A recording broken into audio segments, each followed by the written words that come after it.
Paz seja convosco. Amém. Louvamos ao Senhor por mais esta oportunidade que Ele nos dá de vivermos para a sua glória, para a sua honra e para o seu louvor. Agradecemos a Deus porque também temos o privilégio de nos reunirmos juntos como irmãos para aprender mais dele, que é o grande objetivo nosso como igreja. Oremos. Senhor, em nome de Jesus, queremos glorificar, exaltar e bendizer o Teu nome. Queremos colocar a nossa vida nas Tuas mãos mais um dia, por mais essa oportunidade. Pedimos que o Teu Espírito Santo nos oriente, nos guie, nos direcione. Fale conosco. Amém. Que nós possamos aprender um pouco mais dos caminhos que levam ao Senhor. Que o nosso espírito seja ensinado e nós sejamos capacitados a ouvir e entender. Oramos em nome de Jesus. Amém. Paz seja convosco mais uma vez. Louva a Deus pela sua vida,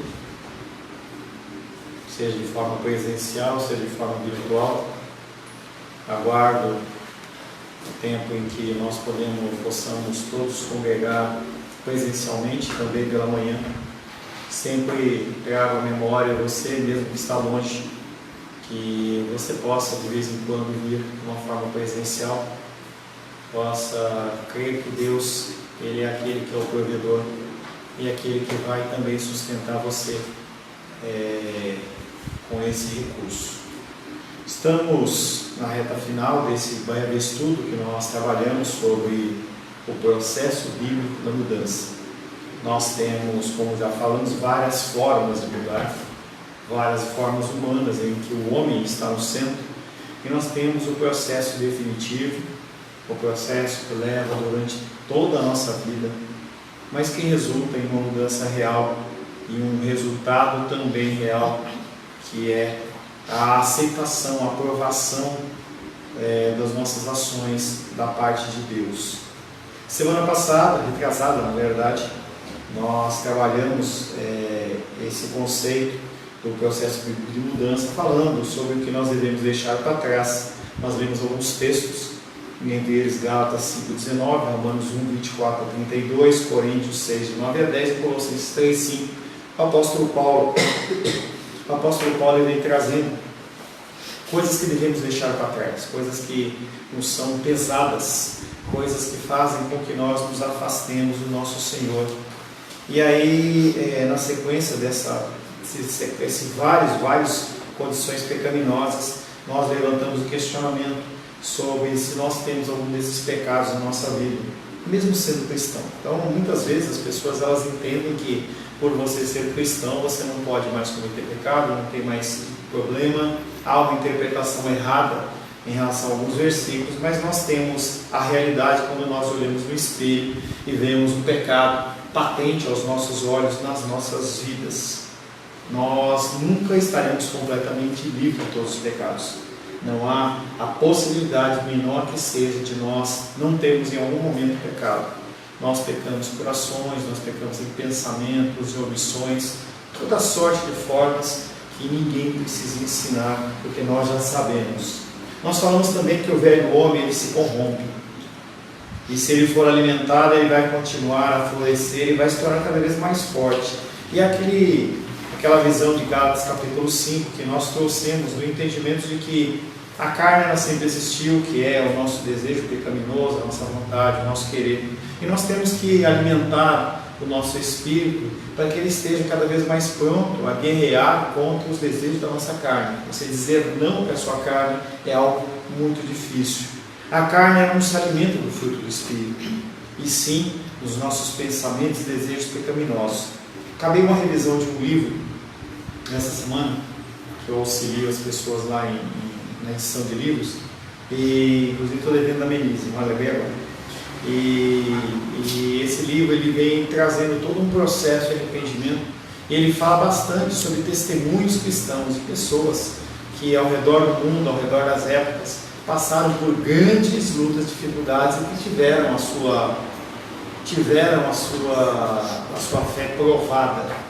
E um dos testemunhos mais fortes daqueles, entre muitos, de assassinato, de morte, de machucado e tudo mais, foi a figura de um homem sendo espancado, ele não negava a fé dele de jeito nenhum, e aí eles trouxeram o filho dele, começaram a espancar violentamente o filho dele, por volta dos 12, 13 anos, e aí chegou um momento em que aquele menino estava quase desfalecendo, e o cara jogou a toalha e falou assim, não, eu desisto. E o menino ainda, com o último fôlego de vida, olhou para o pai e falou assim, pai, não me envergonhe. E aí na sequência, ele continuou sendo espancado, e morreu o filho, e depois morreu o pai. Então a gente vê os testemunhos cristãos nos dias de hoje, que são iguais. Estava lendo uma chamada lá, da perseguição da Coreia do Norte, dos cristãos. As pessoas elas têm sido mortas e fragilizadas. Então nós temos que entender que essa guerra, ela é uma guerra que ela é contínua. Se você decidir seguir o caminho de Cristo, você vai receber perseguição. Não há possibilidade de você ser bem aceito. As pessoas elas não vão querer se relacionar com você, as pessoas elas não vão querer conversar com você, porque a sua pessoa vai exalar a luz de Cristo e a pessoa ela vai se sentir incomodada. Mas a carne, se ela for alimentada pelo que nós temos no mundo, e o autor daquele livro ele fala que o momento da gente mudar, da gente buscar transformação é hoje. E aí ele bate bastante na tecla da televisão. Ele, o autor desse livro, ele é um cara que está há mais de 30 anos sem ver televisão. Ele aboliu a televisão da casa dele. Ele entende que a televisão ela traz muito mais mal do que bem. E ele fala, se a gente continuar a entender o cedendo, e hoje quando se fala em televisão fala-se de internet também, se a gente continuar cedendo a assistir, ver estas coisas, nós não temos discernimento para isso, nós achamos que temos. Então quando nós estamos vendo um programa, nós achamos que nós conseguimos separar o joio e o trigo, mas isso não é verdade. E aí, esse texto que nós estamos trabalhando, ele vem falando exatamente sobre essa condição de que a carne ela tem sido muito bem alimentada, mesmo nós estando em discípulos cristãos. Também na semana retrasada, nós falamos sobre aquele exemplo da justiça romana, em que eles pegavam a pessoa que estava morta, que a pessoa tinha assassinado, e amarrava ao corpo, e a pessoa tinha que carregar aquele ser morto, e aquele ser morto ia se decompondo, e aquele ácido que corrói o homem morto ia começar a correr um novo, e era uma forma de punição. E se nós não fizermos essa mortificação do nosso homem espiritual antigo, o que acontece é que esse ácido corrosivo do velho homem ele vai passar para a nossa nova natureza. Falamos também que quanto mais tempo nós permanecermos em contato com o nosso antigo estilo de vida, mais corrupto nós nos tornaremos. É a única forma de nós fazermos essa separação, é a renovação do espírito e da mente. Nós falamos em Romanos 12:2, que fala sobre essa renovação da nossa mente, o entendimento. E aí eu via lá a discussão da mamãe com a Maria dos Reis, discussão é uma dizer, conversando, em que se a gente não entender as coisas como elas são, a gente acaba aceitando a coisa por aceitar. Então, de um lado, eu vi a minha mamãe defendendo a condição de você aceitar a palavra porque é a palavra, mas também via do outro lado dos reis dizendo que tem que escrafunchar e tem que ver, tanto uma como a outra estão certas. Nós temos que aceitar aquelas coisas que nos são apresentadas sem questionamento no sentido de discordar. Tá? Mas nós temos que entender, o objetivo da escola dominical é isso, não é simplesmente trazer um conhecimento para você e você engole aí, pronto, eu preparo uma marmitex para você com arroz, feijão, bife, entrego na sua mão e você come aí, não pode reclamar nada. Não é assim, o cristianismo não é assim. E quanto mais você procura entender as escrituras, mais você se afasta do velho homem. Nós falamos também que a nossa mente ela tem que ser retreinada para agir biblicamente. Nós somos treinados a agir errado. O nosso organismo, a nossa mente, nós somos treinados a pensar em nós mesmos, nós somos treinados a fazer as coisas erradas conforme o mundo faz, e a Bíblia vem trazendo novos ensinamentos, falando para a gente, não, você tem que ter uma forma nova de pensar. E interessante que o nosso cérebro, e eu estava vendo algumas imagens de scanner de mente, se você pensar num pulmão fumante e um pulmão não fumante, todos já vimos aquela imagem horrível, que é toda distorcida do pulmão que é fumante. O cérebro é a mesma coisa.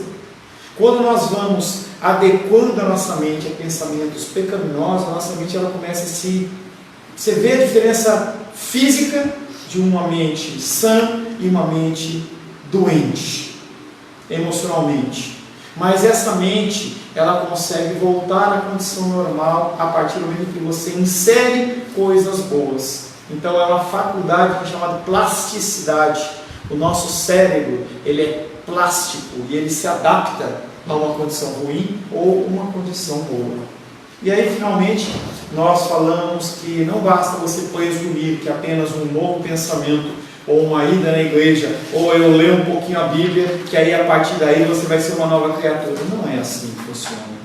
As pessoas acham que após o batismo, você que era baixinho, você volta altinho, você que tinha um cabelo crespo, você vai sair com o cabelo liso, se a sua pele tinha espinha, não tem espinha mais. Não, não funciona assim.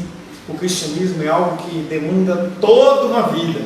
Mas nós falamos também, aí, finalizando a aula da semana retrasada, todas essas mudanças, elas são possíveis e elas são exigidas por Deus. A nível normal e natural, nós temos que buscar a cada dia sermos melhores. Esse processo bíblico de mudança é algo que nós temos que requerer para as nossas vidas e aplicar nas nossas vidas para que nós possamos cada vez mais espelhar a glória do Senhor. E nós temos que entender que apesar de nós termos que buscar esta mudança, não vai mudar nada do amor de Deus por nós. Deus vai continuar nos amando na mesma medida, porque o amor dele por nós, ele vem em Cristo. A ira dele foi satisfeita em Cristo e não através das nossas boas ações. Mas nós temos a obrigação de buscar essa mudança. E aí o terceiro tópico e último que nós vamos trabalhar, e aí o livrinho que vocês adquiriram, quem adquiriu, no finalzinho, ele tem uma série de perguntas, uma série de questões que é muito interessante se você depois, como objeto de estudo, você voltar às lições que já foram estudadas, você ver as perguntas e tentar resolver, em especial, as dificuldades e os pecados que você mesmo tem. Tá? E o título desse terceiro bloco, terceiro e último bloco é: a mudança é uma batalha na mente, mas que é travada na nossa carne. Entendeu? É na nossa carne, no nosso corpo, que nós travamos essa batalha.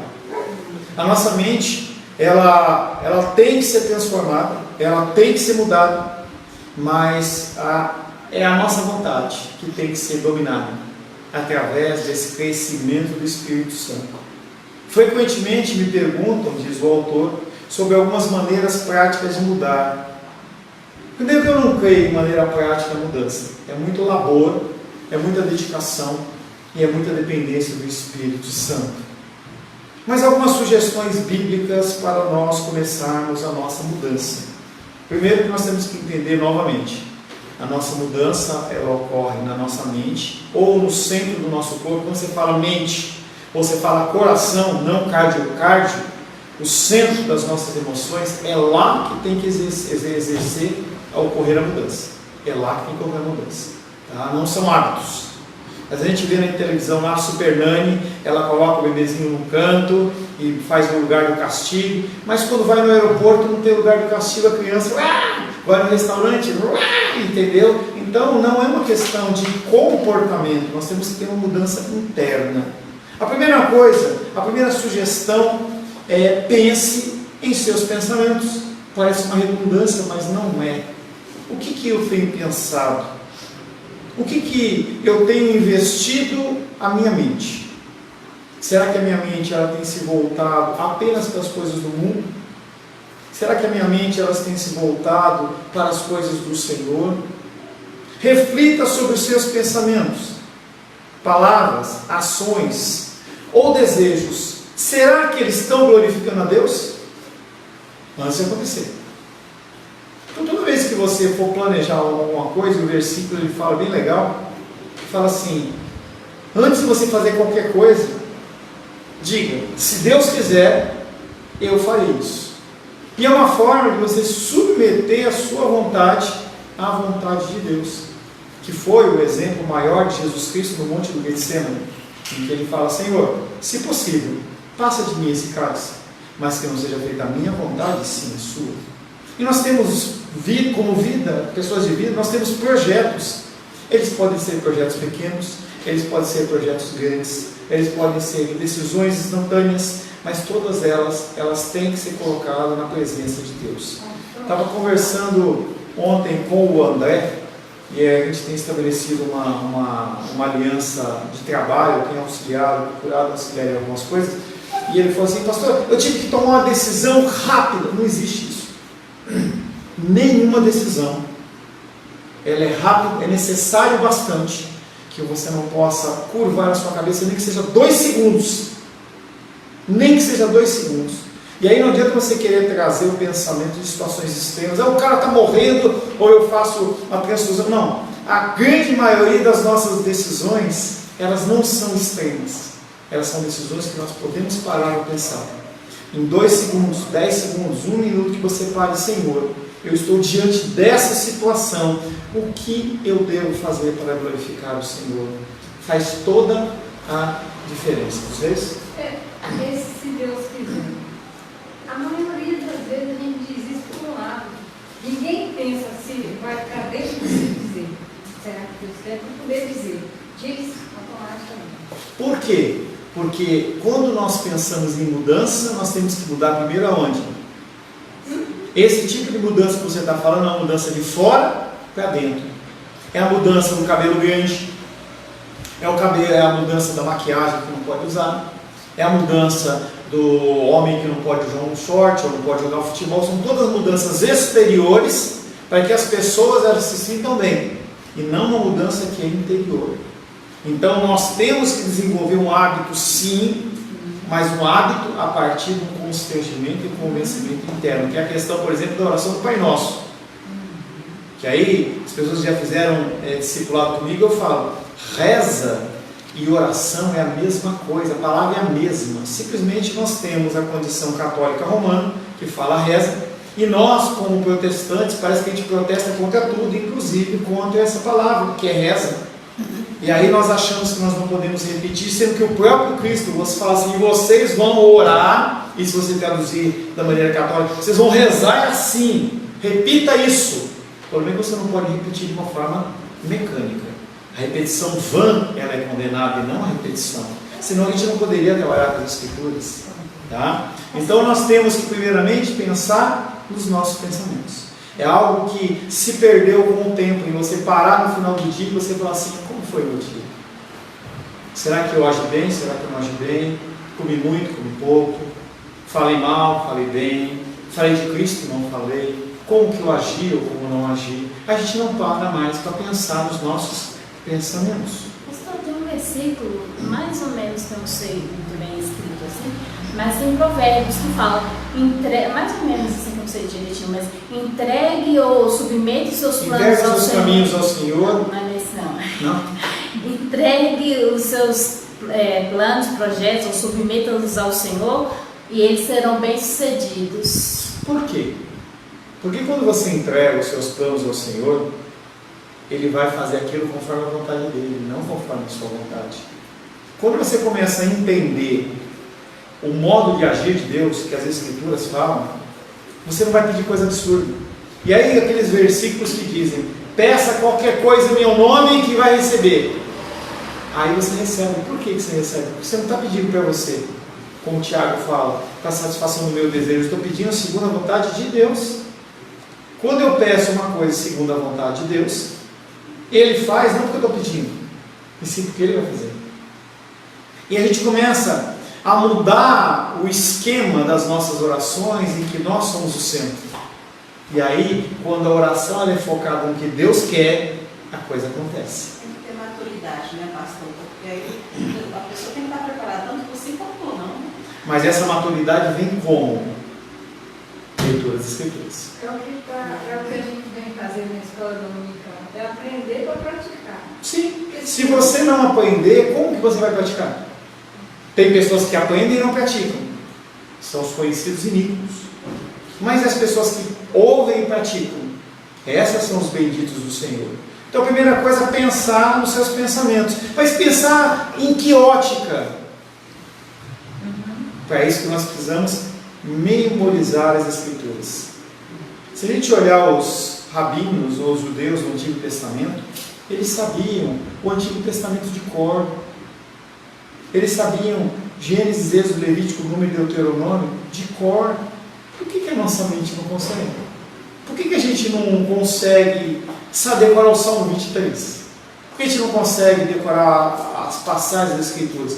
Porque a gente não se dedica a gente não vê isso como algo essencial. Agora pergunta se um cristão lá na Coreia do Norte que não tem acesso às Escrituras, ou no máximo uma folha da Bíblia, se ele não come aquilo e não decora. Então, essa questão da graça, em especial sobre o nosso Brasil, faz com que nós sejamos crentes cada vez mais moles. A musculatura espiritual nossa, ela está flácida, porque nós não praticamos. Quando nós memorizamos as Escrituras, Ezequiel fala isso, olha, quando você escrever algo, escreve bem grande, para que a pessoa ela possa ler enquanto está passando correndo. As pessoas elas têm que ver esse cristianismo em nós. E você tem que estar no seu coração esses versículos, para que quando a coisa e a luta vier, você já puxa aquilo ali como se fosse uma arma. Satanás, em Mateus capítulo 4, chega lá e confronta Jesus. A palavra de Deus diz, ele fala, mas ela também diz isso. Ah, mas a palavra diz isso, mas ela também diz isso. Então esse confronto, ele é um confronto que acontece na nossa carne todos os dias, todos os momentos.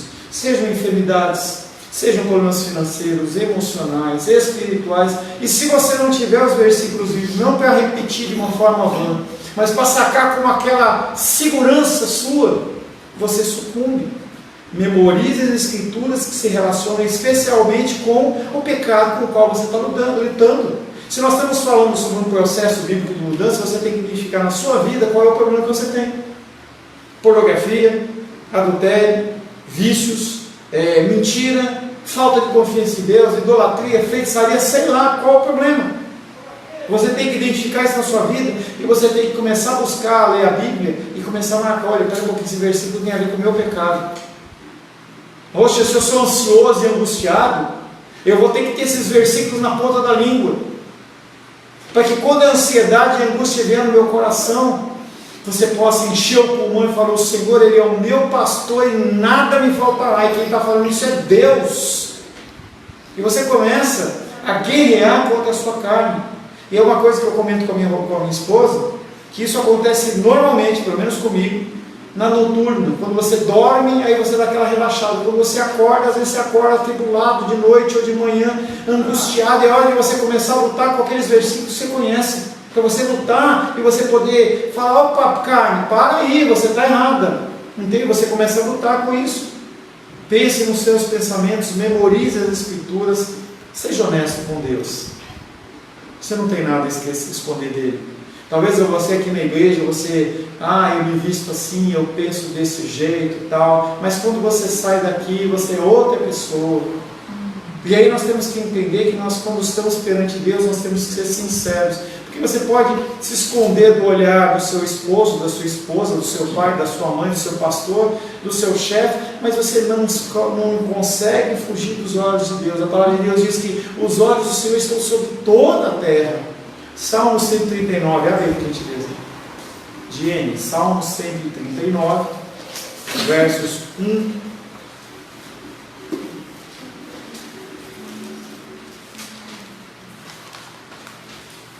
Salmo 139, versos 1, 2, 3 e 4. Pode cantar se quiser também. Senhor, tu me sondas e me conheces. Vai. Senhor, tu me sondas e me conheces. Sabes quando me assento e quando me levanto. De longe penetras os meus pensamentos. Esquadrinhas o meu andar e o meu deitar, e conhece todos os meus caminhos. Ainda a palavra não me chegou à língua, e tu, Senhor, já a conhece toda. Esse pedido é um sinal de humildade e submissão a quem Deus é. Pedir a Deus para ver se há alguma maldade em você que indica seu desejo de mudar. Poxa, Deus, eu tenho esse pecado na minha vida. Não é carro, não é dinheiro, nada disso não. Senhor, o Senhor me conhece. O Senhor sabe o que passa na minha mente quando falta dinheiro. O Senhor sabe o que passa na minha mente quando o meu corpo ele falha. quando a dor no corpo me ataca, quando eu estou sozinho, estou sozinho. O Senhor me conhece, Tu me sondas e me conheces, então não adianta eu querer esconder e dizer que eu sou forte demais, eu não sou não. Eu preciso do Senhor. Então, essa sinceridade, essa honestidade diante de Deus, ela mostra o coração quebrantado, que é a figura do publicano diante do fariseu. Senhor, Tu sabes que eu sou pecador. Tem um versículo que sempre eu ouvi na igreja católica, quando a gente ia, né, para a igreja, que é assim, Senhor, eu não sou digno que entreis em minha morada, dizer só uma palavra e sereis salvos. Esse é um versículo que sempre ficou gravado quando a gente tinha lá, que a gente tinha na igreja católica. Então, é esse pensamento. Senhor, eu sou assim, ou melhor, eu estou assim. Porque deixa eu fazer um parênteses nessa palavra eu sou. Uma vez eu vi um estudo de um pastor em que ele falou assim que esse verbo ser, ele deveria ser banido do uso humano.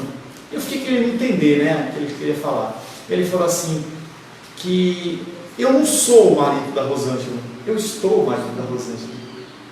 Eu não sou o pai da Luísa, eu não sou o pastor dessa igreja, eu estou. O único que é Deus, que ele apresenta para Moisés.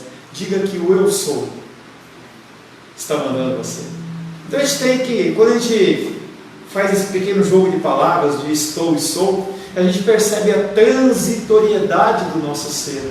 Nós somos passíveis de passagem. A mamãe veio aqui depois de muitos anos, e aí ela começou a encontrar os parentes, né? E aí ontem encontrou a irmã Graça, depois ela vai ouvir, ela sempre assiste as nossas pregações, e que faz a nossa reunião de oração na quarta-feira à noite, conosco.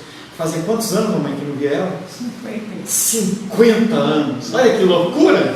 Entendeu? 50 anos. Entendeu? E aí, aquelas condições, elas vêm muito rápido das histórias, das coisas que aconteceram, mas são coisas transitórias. É por isso que nós estamos e nós não somos. Então nós temos que nos colocar realmente nessa condição diante de Deus, que nós estamos pecadores, Senhor. Nós estamos pecadores. Eu gosto de pensar bastante numa coisa muito louca, em que quando Jesus Cristo ele estava na cruz do Calvário, eu já falei isso para algumas pessoas, e aquele homem que estava do lado dele, que não era ladrão, porque ninguém era morto por ser ladrão, era apenas uma comodidade lá, ele era um usurpador, uma pessoa que era contra o reino, não era ladrão, não, ele era uma pessoa muito pior, era uma pessoa que tentava derrubar o governo. Aquelas pessoas que estavam sendo mortas eram judeus, que faziam parte de um grupo de judeus chamados zelotes, e os zelotes eles eram guerreiros. Judas era zelote, por isso que ele se indigna quando vê Cristo querendo salvar o reino espiritual. Na verdade ele queria salvar o reino físico. Mas naquele momento em que um daqueles homens, vamos continuar com os ladrões, né, disse para Jesus Cristo assim: hoje mesmo estarás comigo no paraíso.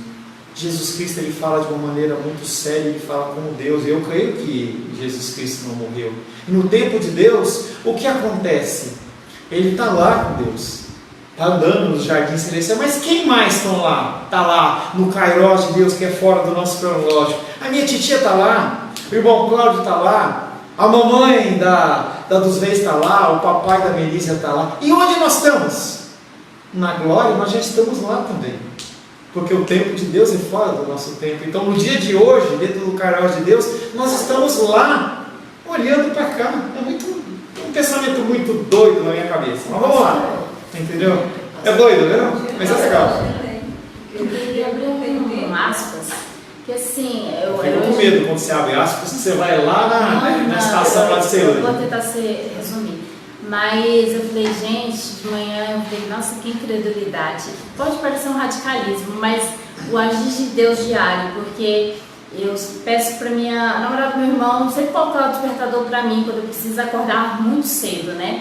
E aí eu pedi para ela hoje, coloca 7 horas para mim. 7 horas é muito cedo? Não, mas é porque eu fui dormir muito tarde, eu dormi quase 3 horas da manhã. E aí eu falei, coloca pra mim 7 horas, por favor, pra eu não perder a hora, porque eu vou perder porque eu fui dormir tarde demais. E aí ela colocou 7 horas. E assim, a minha confiança no despertador. E Deus me acordou 6h54. E eu fiquei envergonhada, sabe? Eu falei, meu Deus. Que assim, sabe? Assim, pode parecer um radicalismo, mas Deus me acordou antes do despertador, 6h54. E aí eu, fazendo meu devocional. E assim, eu falei, gente, Deus, para me mostrar que se eu confiar em Deus, Deus me acorda antes do alarme. E eu fiquei assim, me sentindo envergonhada diante da situação, sabe? Assim, pode parecer radicalista para os outros, mas eu me senti envergonhada diante da situação de pedir para Deus me acordar. Ele me acordou 6 minutos antes do alarme. Amém. Você confia em Deus, sabe? Não? Então nós temos que pensar nos nossos pensamentos, memorizar as Escrituras, e nós temos que ser honestos com Deus.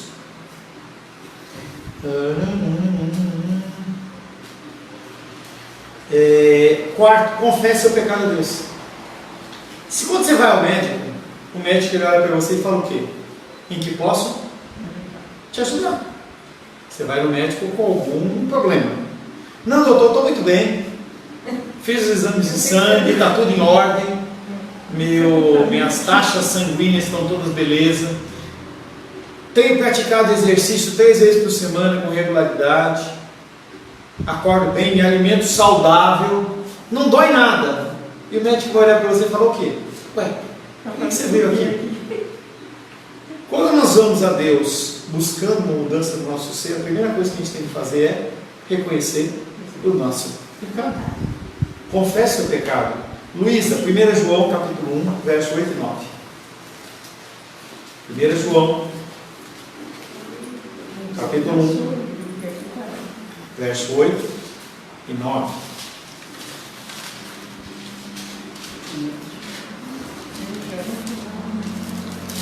Se dissermos que não temos pecado nenhum, a nós mesmos nos enganamos, e a verdade não está em nós.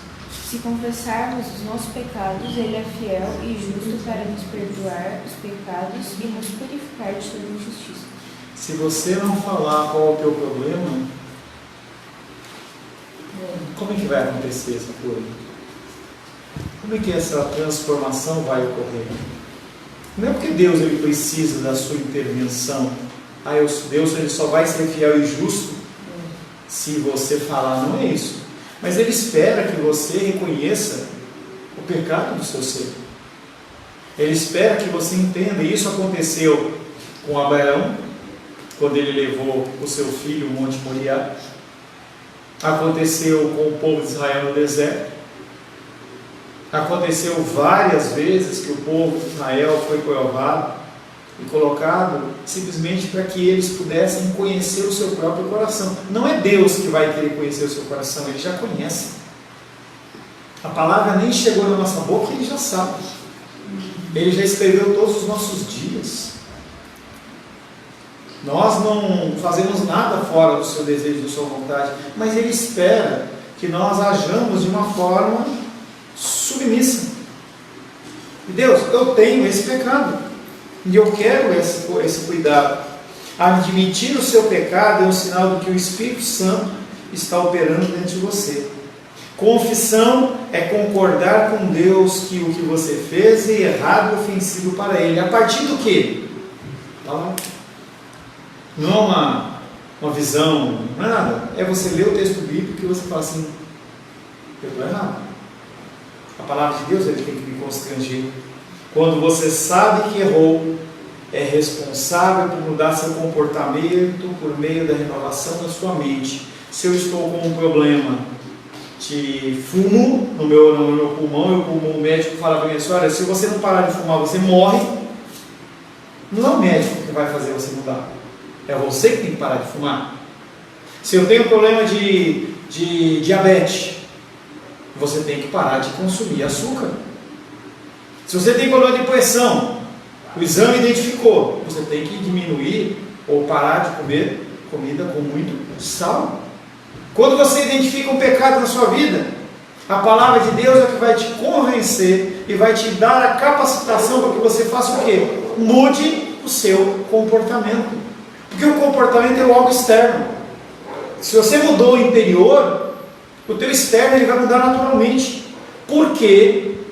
Que o cristianismo hoje, no Brasil e no mundo, tem pouco efeito.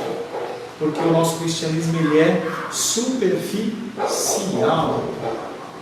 Quanto tempo nós oramos por dia? 10 minutos? 20 minutos? 1 hora? 2 horas? E aí, conforme vai subindo, vai cair nas pencas de cristãos, porque nós não temos uma vida dedicada ao Senhor. A gente acha que a gente vai resolver. Então nós não oramos a Deus, nós não apresentamos as coisas ao Senhor. Isso eu sei fazer, isso eu resolvo. E você vai indo, e cada vez mais você vai acumulando problemas na sua vida, decorrentes do seu pecado, em especial de soberba e idolatria, achando que você resolve alguma coisa, sendo que você não resolve nada. Nada. Quando você sabe que errou, é responsável também por mudar o seu comportamento por meio da renovação da sua mente.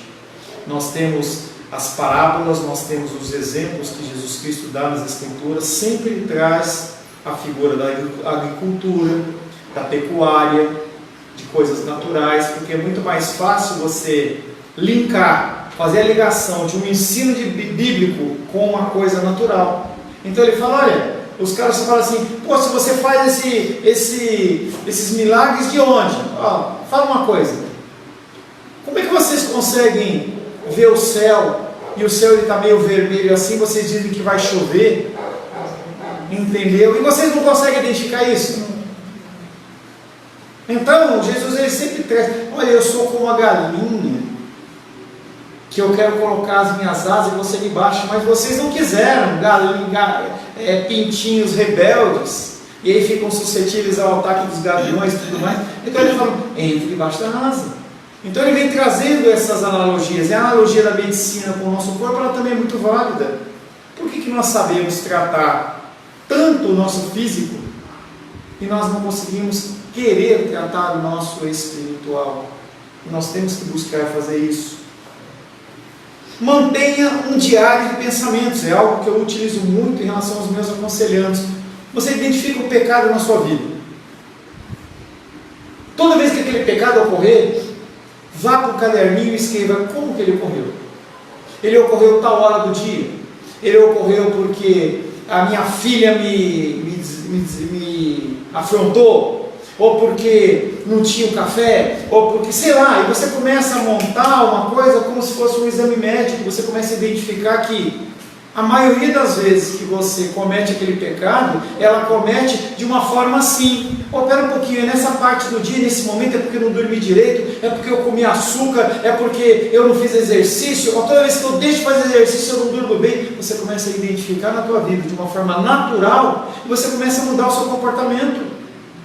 E eu falo para as pessoas fazerem isso. Mantenham um diário dos seus pensamentos. Isso provou ser uma ferramenta eficaz no processo da mudança bíblica. Escreva o que você está pensando, crendo, desejando em seu coração ao longo do dia, especialmente nos momentos em que você está cometendo aquele pecado. Olha os bloquinhos aí, entendeu? Você vai lá e fala assim, eu tenho problema de ira. Como que essa ira se manifesta? Ah, quando alguém faz tal coisa. Mas em que horário do dia? É todo dia da semana? Será que não? E você começa a montar um dossiê, como você vai no médico. O médico fala, você está com esse problema? Ó, doutor, eu já fiz esse exame, e eu tenho o exame de 2000. Por que a gente guarda exames antigos? Para a gente ver a evolução. Se você vai fazer um exame de sangue, tem um quadro evolutivo dos exames que você fez. Nós temos que fazer a mesma coisa em relação ao nosso pecado. O que é o gatilho dos nossos pecados? O que te leva a ficar irado? O que te leva a ser uma pessoa brava, que discute? Escreva o que você está pensando, crendo e desejando em seu coração ao longo do dia, especialmente nos momentos em que você peca. Depois, revise o seu diário e veja se você pode apoiar seus pensamentos, crenças ou desejos biblicamente. Você montou as suas atitudes. E aí você vai falar assim, o que a Bíblia diz em relação a isso? Espera um pouquinho, ansiedade, eu não posso estar ansioso. A palavra de Deus fala que em vez de eu ficar ansioso, eu tenho que apresentar diante do altar de Deus as minhas necessidades com súplicas. Não é, Deus, obrigado por tudo, é a minha súplica, põe o joelho no chão. Ações de graça. Deus, o Senhor já me fez isso. O Senhor já me abençoou dessa maneira. O Senhor já me guardou aqui. poxa, nunca faltou o alimento. Eu gosto desse exemplo que eu vou dar agora, que é bem interessante. Quantas vezes, dos reis, quando você estava na casa da mamãe, quantas vezes você se preocupou se ia ter almoço ou não? Você ficava preocupado assim? Será acordava assim, eu não sei se hoje vai ter almoço. Será que a minha mãe vai fazer almoço? Teve essa preocupação? Porque ela sempre fazia. Sempre fazia. Então, primeiramente, nós somos extremamente abençoados porque nós temos essa condição. Alguma vez você abriu um armário e você não tinha uma roupa para você vestir? Então, a gente começa, a ação de graça é isso. Se Deus, no meu Paulo, 54 anos, nunca permitiu que faltasse um grão de feijão na minha vida, uma veste, transporte, moradia, até, por que ele vai começar agora? Por que ele vai começar a fazer isso agora? Então eu tenho que entregar nas mãos do Senhor.